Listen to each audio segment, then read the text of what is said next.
Hello everyone, my name is Alisha Churchill. हम पढ़ रहे थे क्लास 8 का chapter conservation of plants and animals. उसके हम लास्ट टॉपिक के बारे में डिस्कस करने वाले, जिसका नाम है ऑर्गेनाइजेशन एंड पेपर रिसाइकलिंग। कि क्या क्या ऑर्गेनाइजेशन है जो हमारे प्लांट और एनिमल्स को कंजर्व करने में डील करते हैं, हम पेपर को कैसे रिसाइकिल करें, उसका मेथड क्या है, उसके बारे में हम इस चैप्टर में पढ़ेंगे। Okay, the last topic of the chapter, I mean last few topics of the chapter. तो सबसे पहले स्टार्ट करते हैं कुछ ऑर्गेनाइजेशन से। Okay, first organization we're going to learn about International Union for Conservation of Nature and Natural Resources, जिसका short form है IUCN। IUCN एक ऐसा ऑर्गेनाइजेशन है जो इस्टेब्लिश हुआ था 1948 में। एक और बार IUCN का फुल फॉर्म आप सबको पता है। IUCN सबके जो भी ऑर्गेनाइजेशन उनके फुल फॉर्म आप लोगों को याद रखना है। हाँ, थोड़ा मुश्किल है पर तुम लोग याद रख लोगे। Come on, you can do it. Okay, तो IUCN का फुल फॉर्म होगा international union for conservation of nature and natural resources. नाम में ही इसका ऑब्जेक्टिव है, मतलब ऐसा यूनियन जो किसको डील करता है कि हमें किसको कंजर्व करना है, कंजर्वेशन ऑफ नेचर, हमारे नेचर को कंजर्व करना है। और इसके अंदर जो भी नेचुरल रिसोर्सेज है उन्हें हम जुडिशियली यूज करना चाहिए, वाइसली यूज करना चाहिए, ना कि हमें कंटिन्यूसली एक्सप्लॉइट करना है। तो ये ऐसा यूनियन है जो एस्टैब्लिश हुआ था 1948 में। इसका जो headquarter, like the main branch है ना, हेडक्वार्टर कहाँ पे देखा गया है? मॉक्स, स्विट्जरलैंड में। इनका ऑब्जेक्टिव क्या है, मेन एम क्या है इस पर्टिकुलर यूनियन का या इस पर्टिकुलर ऑर्गेनाइजेशन की? Modification of the natural environment by human beings. इनका मेन ऑब्जेक्टिव या मेन एम ऐसा था कि हमें एक तरीके से लोगों को या हमारे सोसाइटी को इन्फ्लुएंस करना है, प्रमोट करना है, सोसाइटी को हेल्प करना है। हमारे जो भी अवेयरनेस प्रोग्राम है उनको सोसाइटी की और क्रॉस में हमें स्प्रेड करना है कि हमें हमारे नेचुरल रिसोर्सेज, हमें हमारे वाइल्ड लाइफ हो, प्लांट्स हो, एनिमल्स हो, हमारे नेचर को हमें क्या करना है, कंजर्व करना है, हमें प्रोटेक्ट करना है, हमें नेचुरल रिसोर्सेज को जुडिशियली यूज करना है। ऐसा नहीं कि हम लोग उसको एक्सप्लॉइट करते जा रहे, ज़्यादा के ज़्यादा यूज करते जा रहे, किसी का कोई वैल्यू नहीं है। हमें जो कुछ भी नेचर दे रहा है हमें उसे जुडिशियली यूज करना है, हमें उसे वाइसली यूज करना है। तो ये क्या था मेन ऑब्जेक्टिव ऑफ IUCN, एक तरीके से इन्फ्लुएंस करना, प्रमोट करना और सोसाइटी में ये अवेयरनेस स्प्रेड करना कि हाँ, हमें हमारे नेचर को क्या करना है, कंजर्व करना है। उनके अंदर जो भी नेचुरल रिसोर्सेज पाए जाते हैं उन्हें हमें जुडिशियली, मतलब वाइसली यूज करना है, ना कि हमें एक्सप्लॉइट करना है इन कंटिन्यूअस या लार्ज स्केल में। ओके, तो होप सो सबको समझ में आ गया कि IUCN का मेन ऑब्जेक्टिव क्या रहा। ये कब इस्टेब्लिश हुआ था? 1948 में। और इसका हेडक्वार्टर्स कहाँ पे है? मॉक्स, जो कि स्विट्जरलैंड में। नेक्स्ट है wild life fund, WWF, wild life fund, established in 1961 at gland, Switzerland. ये कब इस्टेब्लिश हुआ था? 1961 में। और कहाँ पे? ग्लैंड एरिया, स्विट्जरलैंड के। WWF, इसके पास मेंबरशिप है नेशनल ऑर्गेनाइजेशन की ऑफ 23 कंट्रीज, मतलब इसके अंदर 23 कंट्रीज के नेशनल ऑर्गेनाइजेशन के क्या है, मेंबरशिप प्रेजेंट है, जो एक तरीके से डील करता है वाइल्ड लाइफ के प्रोटेक्शन के लिए। Next we gonna learn about Indian board for wild life, established in 1952। इसका हेडक्वार्टर क्या होगा? Delhi. Indian, come on, India में ही होगा इसका हेडक्वार्टर। कहाँ पे? दिल्ली में। ये कब एस्टैब्लिश हुआ था? 1952 में। अब वाइल्ड लाइफ को कंजर्व करना, इसी में नाम में इसका ऑब्जेक्टिव है। हमें यहाँ पे किसको कंजर्व करना है? वाइल्ड लाइफ को। तो इसका ऑब्जेक्टिव या मेन एम क्या है कि एक तरीके से स्पॉन्सर करना, ऐसा सेटिंग्स करना कि हम नेशनल पार्क को सेटअप कर सके जहाँ पे हम वाइल्ड लाइफ को प्रोटेक्ट करें। याद करो, हमने पढ़ा था इन सीटू कंजर्वेशन में, लास्ट वीडियो हमारा यही था कि हमें क्या करना है, इन सीटू, मतलब उन्हीं के हैबिटेट में वाइल्ड लाइफ को क्या करना है, कंजर्व करना है, जहाँ पे एक भी ह्यूमन एक्टिविटीज अलाउड नहीं है। जैसे फॉरेस्टिंग का काम हो, ग्रेजिंग का काम हो, कल्टीवेशन का काम हो, जो कुछ भी हो, ह्यूमन एक्टिविटीज उस पर्टिकुलर एरिया में क्या है, रिस्ट्रिक्टेड, वहाँ पे प्रोहिबिटेड है, वहाँ पे ह्यूमन एक्टिविटीज अलाउड नहीं है। वहाँ पे हम क्या करेंगे, वाइल्ड लाइफ को कंजर्व करेंगे, उन्हीं के हैबिटेट में हम उनको क्या कर रहे हैं, प्रोटेक्ट कर रहे हैं, प्रिजर्व कर रहे हैं, कंजर्व कर रहे हैं। तो ये क्या है, sponsor the setting of national parks. अभी मैंने समझाया नेशनल पार्क्स किस में आता है, इन सीटू कंजर्वेशन स्ट्रैटेजीज में। इन सीटू कंजर्वेशन स्ट्रैटेजीज मतलब ऐसा मेथड्स जो उन्हीं के पर्टिकुलर हैबिटेट में, उन्हीं के हैबिटेट में हम उन्हें क्या कर रहे हैं, कंजर्व कर रहे हैं, उन्हें हम प्रोटेक्ट कर रहे हैं। तो setting up of national parks and to promote public interest in wild life, ताकि लोगों को जान सके कि हाँ उनका हैबिटेट ये है, उनका मोड ऑफ फीडिंग ऐसा है, ये लोग ये खाते हैं। तो एक तरीके से हम सोसाइटी में क्या करना है, अवेयरनेस स्प्रेड करें। तो ये किसका ऑर्गेनाइजेशन का नाम था, Indian board for wild life, जो कि एस्टैब्लिश कब हुआ था, 1952 में। और इसका हेडक्वार्टर कहाँ पे होगा, जस्ट लाइक इन इंडिया, तो obviously Delhi. Okay, next will move on to few organisation जिसका आपको नाम पढ़ना है, BNHS, Bombay natural history society, UNEP, united nation environment programme, जो ऑब्वियसली पता है डील करता है कि हमें अपने एनवायरनमेंट को कैसा कंजर्व करना है, हमारे अंदर जो भी नेचुरल रिसोर्सेज है उनको डिप्लीट नहीं करना, उन्हें हमें वाइसली यूज करना है, हमारे एनवायरनमेंट को प्रोटेक्ट करना है, हमें नेचर को हार्म नहीं करवाना, ओवर एक्सप्लॉयटेशन बिल्कुल भी नहीं करना, हमें ऐसे तरीके अपनाना है जो इको फ्रेंडली है, हमें हमारे एनवायरनमेंट को क्या करना है, प्रोटेक्ट करना है, कंजर्व करना है। नेक्स्ट है MAB, man and biosphere programmes. अब नेक्स्ट है वाइल्ड लाइफ ऑफ इंडिया। ऐसा क्या है स्पीशीज, ऐसा कौन से इंपॉर्टेंट स्पीशीज है जो हमारे, स्पीशीज मतलब एक तरह से कौन सा इंपॉर्टेंट वाइल्ड लाइफ है जो इंडिया में पाया जाता है। जैसे कि कुछ नाम है, the great one horn rhinoceros, नाम तो सबको पता होगा, देखा भी होगा सबने, जिसके वन हॉर्न यहाँ पे प्रेजेंट होता है, the great one horn rhinoceros, the Indian tiger, the lion, Indian panther, leopard cat, the sloth bear, the Nilgiri langur. These are some important species among wildlife of India. ये हमारे बहुत important species है। इन wildlife को हमें क्या करना है, उन्हीं के habitat में हमें conserve करना है। अगर हमने इनको conserve नहीं किया, अगर हमने अभी से कुछ नहीं किया, तो आगे जाके इनके मतलब क्या extinct होने के chances है।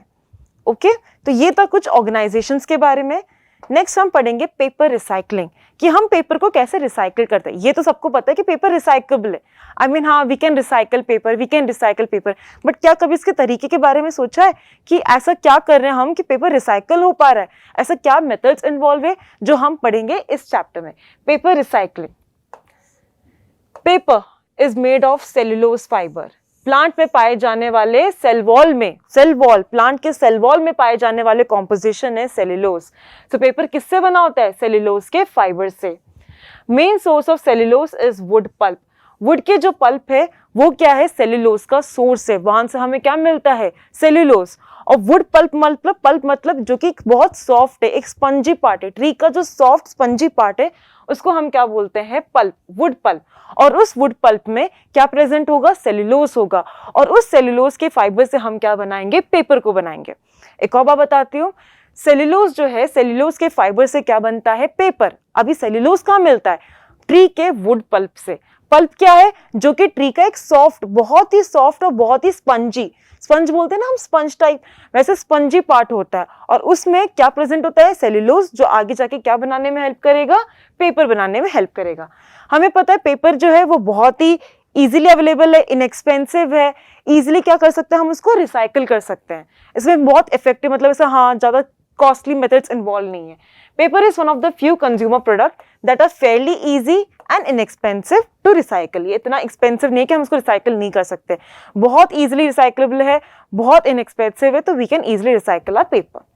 अब हम इसके तरीका क्या मेथड्स इसमें इन्वॉल्व है।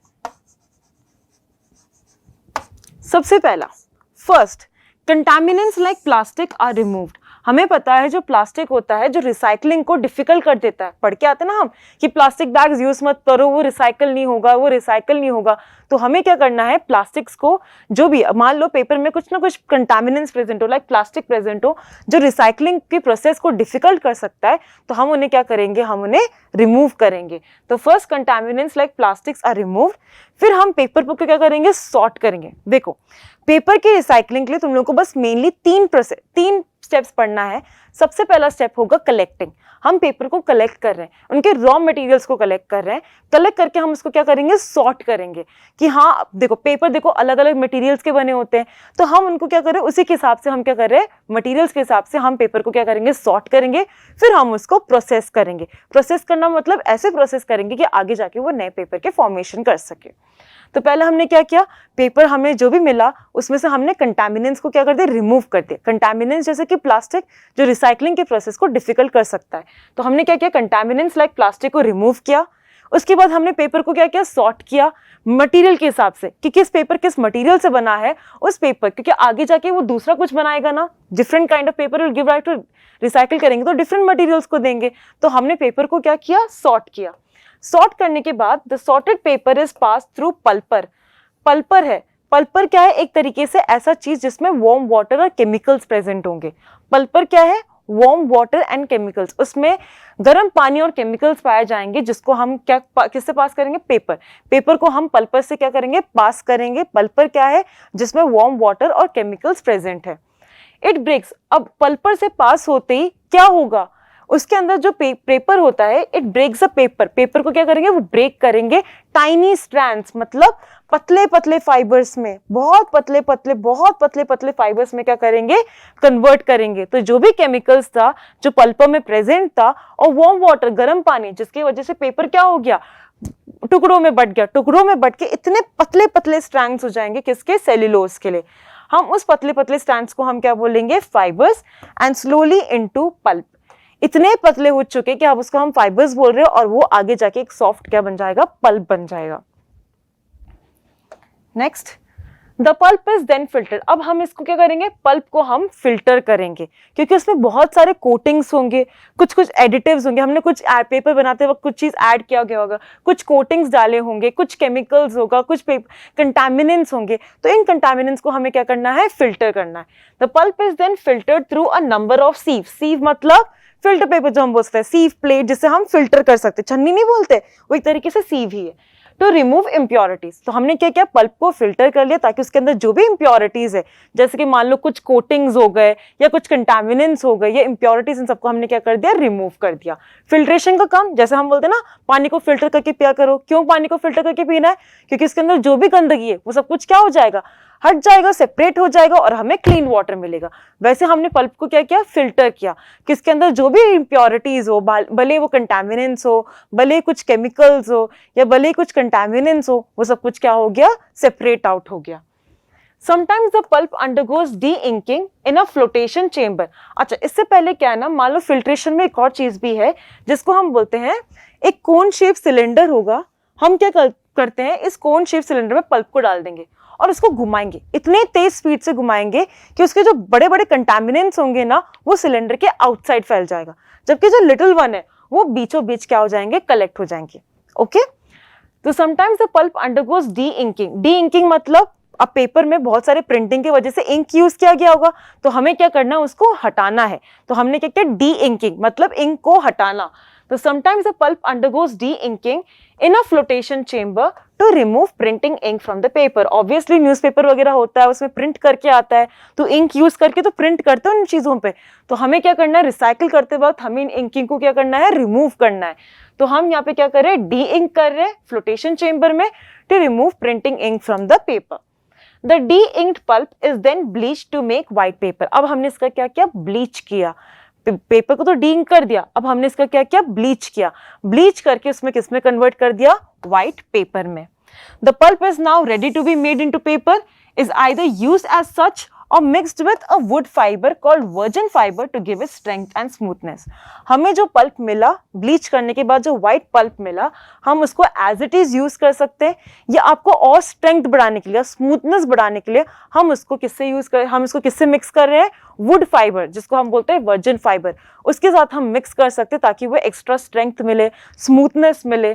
ठीक है, water is drained out by passing through a wire screen. और इसके अंदर मान लो हमने इतने सारे प्रोसेस के वाया हम पेपर को ऑब्टेन कर रहे हैं, हमने पहले इसको वार्म वाटर पल्पर में रखा जिसमें वार्म वाटर प्रेजेंट है, तो कहीं ना कहीं इसके अंदर पानी भी तो प्रेजेंट होगा, डी इंकिंग किया, तो उन सबके पानी को, जो भी पानी एक्सेस पानी, उन सबको ड्रेन आउट करना, उसको सूखने के लिए हम क्या कर रहे हैं, उसको वायर स्क्रीन से पास आउट कर रहे हैं। तो ये था पूरा मेथड पेपर की रिसाइकलिंग के लिए।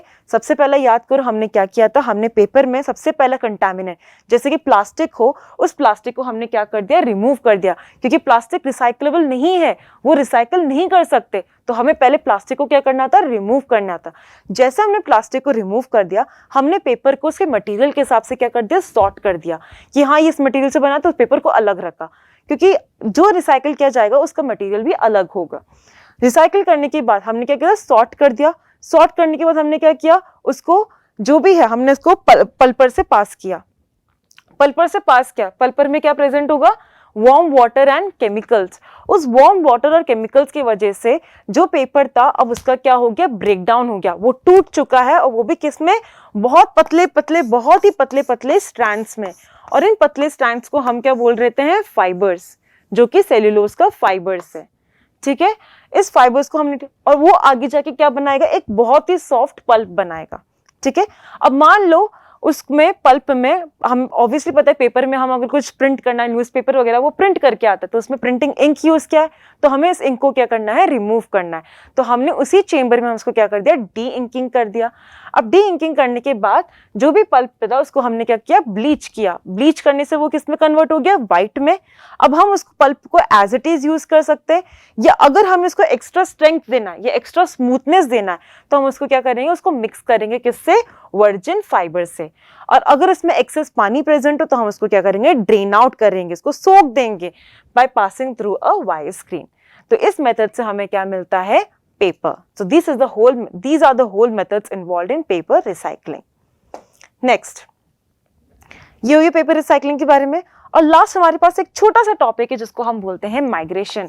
याद करो, हम बहुत पहले से पढ़ के आते हैं माइग्रेशन क्या होता है। माइग्रेशन मतलब लॉन्ग डिस्टेंस मूवमेंट। ऐसे नहीं कि मैं यहां से यहां तक जा रही हूं तो वो माइग्रेशन हो गया, ऐसा नहीं है कि मैं यहां से, मैम तो यहां से भी घूम रही है, मैम यहां पे भी जा रही है, वहां पे भी जा रही है, मतलब इसका मतलब माइग्रेशन है। नहीं, माइग्रेशन का मतलब है तो मतलब तो हजारों हजारों किलोमीटर दूर जा रहे हो। ठीक है ना, लॉन्ग डिस्टेंस मूवमेंट।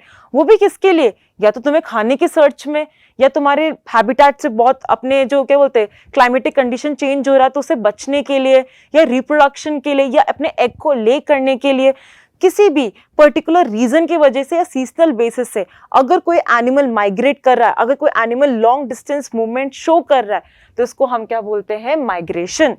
मतलब किसी भी पर्टिकुलर एम के लिए, जैसे मान लो कि उनको पर्टिकुलर मतलब क्लाइमेटिक चेंज हो रहा है, अब वो उस पर्टिकुलर कंडीशन में सर्वाइव नहीं कर पाएंगे तो वो क्या करेंगे? माइग्रेट करेंगे। वो एनिमल्स क्या करेंगे? लॉन्ग डिस्टेंस, बहुत दूर जाएंगे जहां पे उनको फेवरेबल हो, जहां पे वो सर्वाइव कर सकते हैं, या उनके खाने के लिए, search of food, in search of mate, उनको रिप्रोड्यूस करने के लिए, मतलब रिप्रोडक्शन परफॉर्म करने के लिए, या एग को ले करने के लिए, क्लाइमेटिक कंडीशन से बचने के लिए। अगर कोई animal long distance movement show करता है, हजारों हजारों किलोमीटर दूर जाता है, तो उसे हम क्या बोलते हैं? Migration. Long distance movement on the seasonal basis found in various groups of animals, you can say, इसको हम क्या बोलते हैं? माइग्रेशन। अब माइग्रेशन जो है वो दो टाइप का है। सबसे पहला है सीजनल माइग्रेशन, मतलब सीजन के बेसिस में। The animals leave their original home in particular season and return back. ये एनिमल्स क्या करते हैं? एक पर्टिकुलर सीजन में क्या करता है? माइग्रेट करता है, और जैसे वो सीजन खत्म हो जाता है they migrate back to their own habitat. मान लो पहले वहां पे क्लाइमेटिक कंडीशन उसको फेवरेबल नहीं है, अब वो क्या करेगा? मतलब उसको अपना एग ले करने की, जैसे कि यहाँ पे देखो साइबेरियन क्रेन लिखा है, सैल्मन लिखा है, सी लायन लिखा है। अब ये साइबेरियन क्रेन क्या होता है? अपने एग को ले करने के लिए, मान लो जहां पे वो हैबिटेट में रुक रहा है वहां पे बहुत ठंड पड़ गई, अब इतना ठंड हो गया कि वो अपने एग को इंक्यूबेट करने के लिए गर्मी चाहिए, वार्म चाहिए, तो एग को इंक्यूबेट करने के लिए वो क्या लेके जाएंगे? उसको मतलब एग को ले करने के लिए, क्योंकि अब उनका कंडीशन क्या हो गया? बहुत ही कोल्ड हो गया, इनहॉस्पिटेबल है, वहां पे वो एग इंक्यूबेट नहीं कर पाएंगे, वहां पे वो एग हैच नहीं हो पाएगा, तो एग ले करने के लिए वो क्या करते हैं? लॉन्ग डिस्टेंस मूवमेंट शो करते हैं सीजन के बेसिस में। मान लो वहां ठंड पड़ गई तो अब वो लोग कहां जाएंगे? कहीं और जैसे यहाँ पे वापस वार्म कंडीशन आ गई तो वो वापस अपने पर्टिकुलर हैबिटेट में वापस अपने कंट्री में, मतलब जहां पे वो पहले पाए जाते हैं वापस वहीं आ जाए, तो इसको हम क्या बोलते हैं? Seasonal migration. The animals leave their original homes in a particular season and they return back. Particular season में वो क्या करेंगे? माइग्रेट करेंगे, लॉन्ग डिस्टेंस मूवमेंट शो करेंगे और वापस अपने घर आएंगे, जिसको हम क्या बोलते हैं? Seasonal migration. सैल्मन फिशेस, अगर हम सैल्मन फिशेस के बारे में बात करें, ये पाया जाता है मेराइन सी में। ठीक है, सैल्मन फिशेस कहाँ पाया जाता है? मेराइन सी में। बट इनको एग ले करने के लिए, ठीक है, इनको एग ले करने के लिए वो कहां पे आते हैं? फ्रेश वाटर में। एग ले करने के लिए वो कहां पे आते हैं? फ्रेश वाटर में। ये तो कहानी उल्टा हो गया, तो इसको क्या मतलब क्या है? ये माइग्रेशन शो कर रहा है कि पहले रहता कहां पे है? मेराइन वाटर में, बट एग को ले करने के लिए वो कहां पे आता है? फ्रेश वाटर में। सेम उल्टा होता है फ्रेश वाटर ईल। ईल जो होता है जो फ्रेश वाटर में पाया जाता है वो एग ले करने के लिए कहाँ जाता है, मेराइन में। और जैसे एग लिया हैच हो गया वो वापस कहाँ पे आएंगे, अपने खुद के हैबिटेट या अपने खुद के पर्टिकुलर होम में। इसको हम क्या बोलते हैं, सीजनल माइग्रेशन। अच्छा, द बिगेस्ट माइग्रेशन, सबसे बड़ा माइग्रेशन जो शो करता है उसका नाम है आर्कटिक टर्न। आर्कटिक टर्न है जो सबसे बिगेस्ट माइग्रेशन शो करता है।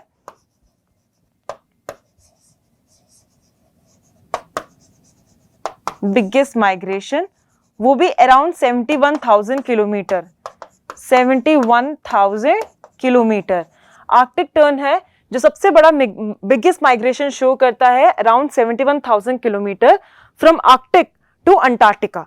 आर्कटिक से अंटार्कटिका तक कौन जाता है, आर्कटिक टर्न, जो सबसे बड़ा बिगेस्ट माइग्रेशन शो करते हैं, अराउंड 71,000 किलोमीटर। ओके ना।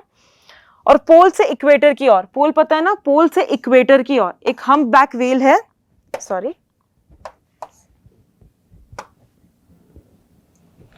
हम्पबैक व्हेल है, ये भी माइग्रेशन शो करता है from pole to equator. Humpback,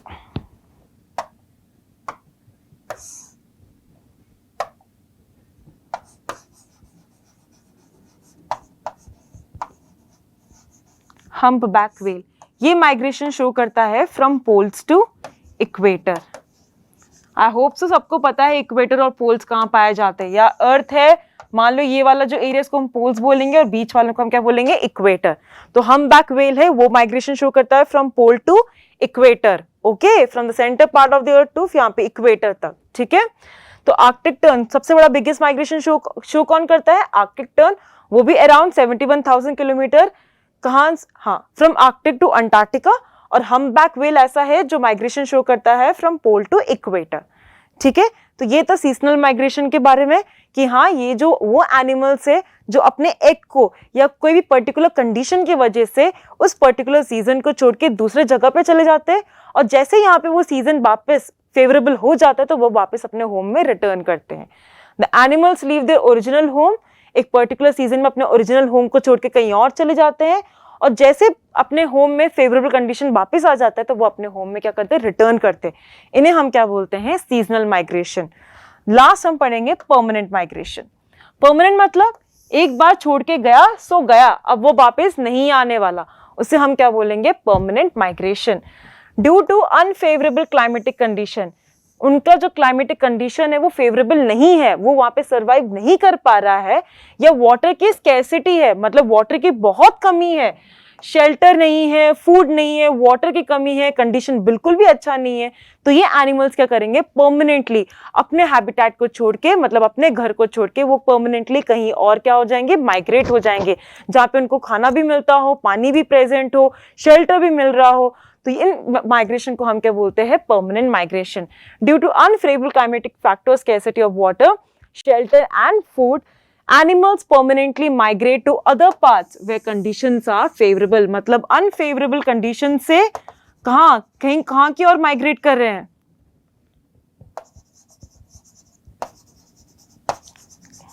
favourable condition की ओर, अनफेवरेबल कंडीशन से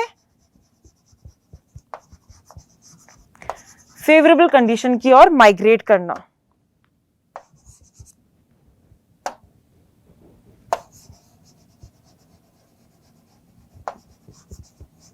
फेवरेबल कंडीशन की ओर माइग्रेट करना, इसको हम क्या बोलते हैं, परमानेंट माइग्रेशन। जहाँ पे उनका जो ओरिजिनल होम है वहाँ पे शेल्टर की कमी हो, वहाँ पे फूड नहीं मिल रहा, खाना नहीं मिल रहा, पानी नहीं है, कंडीशन बिल्कुल भी फेवरेबल नहीं है, तो वो अपने घर छोड़ के परमानेंटली कहीं और माइग्रेट हो जाता है जहाँ पे उनके लिए क्या हो, कंडीशंस क्या हो, फेवरेबल हो। उसको हम क्या बोलते हैं, परमानेंट माइग्रेशन। जो कि सब कुछ स्पीशीज, बटरफ्लाई की कुछ स्पीशीज दिखाते हैं, जैसे कि मोनार्क बटरफ्लाई एक स्पीशीज है बटरफ्लाई के जो परमानेंटली माइग्रेट करते हैं। इसके साथ हमारा ये जो चैप्टर है conservation of plants and animals, it is done. I hope so सबको समझ में आ गया है। कुछ भी नहीं समझ में आप कमेंट बॉक्स में पूछ सकते हो। Thank you so much.